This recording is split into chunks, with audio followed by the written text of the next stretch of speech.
일용할 양식 구독자 여러분 안녕하세요. 수원 ESF 김종윤 간사입니다. 오늘 일용할 양식 말씀은 열왕기상 22장 1절에서 14절까지의 말씀입니다. 오늘 말씀의 시작은 이렇게 시작하고 있습니다. 1절 말씀. 아람과 이스라엘 사이에 전쟁이 없이 3년을 지냈더라. 열왕기상 20장 말씀만 보더라도 아람과 이스라엘은 치열한 전쟁을 하는 사이였음을 알 수 있습니다. 그러한 전쟁이 3년 동안 잠시 멈춘 상태였는데 그 휴전 상태에서 이스라엘 왕 아합이 그 휴전 상태를 깨는 모습이 나옵니다. 3절 말씀. 길르앗 라봇은 본래 우리의 것인 줄을 너희가 알지 못하느냐. 아합은 유다 왕 여호사밧에게 이렇게 말을 하였습니다. 당시 이스라엘과 유다는 혼인 정책으로 인해 적대적인 관계가 아닌 상당히 우호적인 관계였습니다. 길르앗 라봇은 레위인의 성읍이었으며 군사적인 요충지였을 뿐만 아니라 비옥한 땅, 무역의 중심지가 되는 아주 중요한 곳이었습니다. 이스라엘 입장에선 종교적, 군사적, 상업적인 이유로 아람에서 반드시 탈환해야 할 서금이었습니다. 아합 왕은 길르앗 라못을 탈환할 목적으로 유다 왕 여호사밧에게 탈환해야 할 이유를 말하며 함께 싸우자고 하였습니다. 이에 여호사밧 왕은 함께 싸우자고 하며 이렇게 말을 하였습니다. 5절 말씀. 먼저 여호와의 말씀이 어떠한지 물어보소서. 여호사밧 왕은 우상을 섬기지 않고 하나님의 계명을 지켰던 유다의 선왕이었습니다. 그는 이 전쟁이 하나님의 뜻인지 아닌지가 중요했던 것이죠.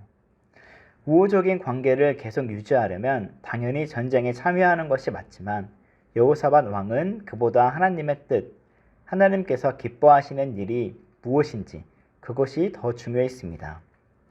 이 전쟁이 하나님의 뜻인지 분별하옵소서. 이 말을 들은 아합의 왕은 선지자 400명을 모아 이렇게 말을 합니다.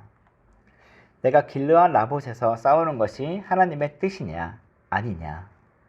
이때 모인 400명의 선지자들은 올라가서서 주께서 이 성읍을 왕의 손에 넘기시리이다 이렇게 말을 하였습니다.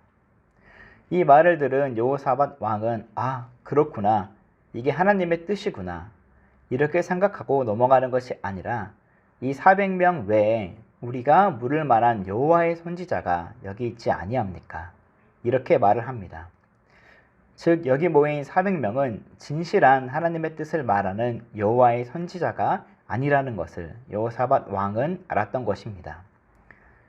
거기 모인 수많은 선지자들은 하나같이 이렇게 말을 합니다. 가서 승리를 얻으소서. 이게 하나님의 뜻입니다. 이 선지자들은 여호와의 선지자, 즉 진실로 하나님의 뜻을 말하는 선지자가 아닌 아합 왕이 듣기 좋아하는 말을 하는 사람들, 아합 왕에게 비유를 맞추려는 사람들, 하나님의 뜻에는 전혀 관심이 없고 종교를 수단으로 이용해 이익을 챙기려는 사람들이었습니다. 반면 본문 말씀은 단 한 명의 여호와의 선지자를 비춰줍니다. 바로 미가야입니다.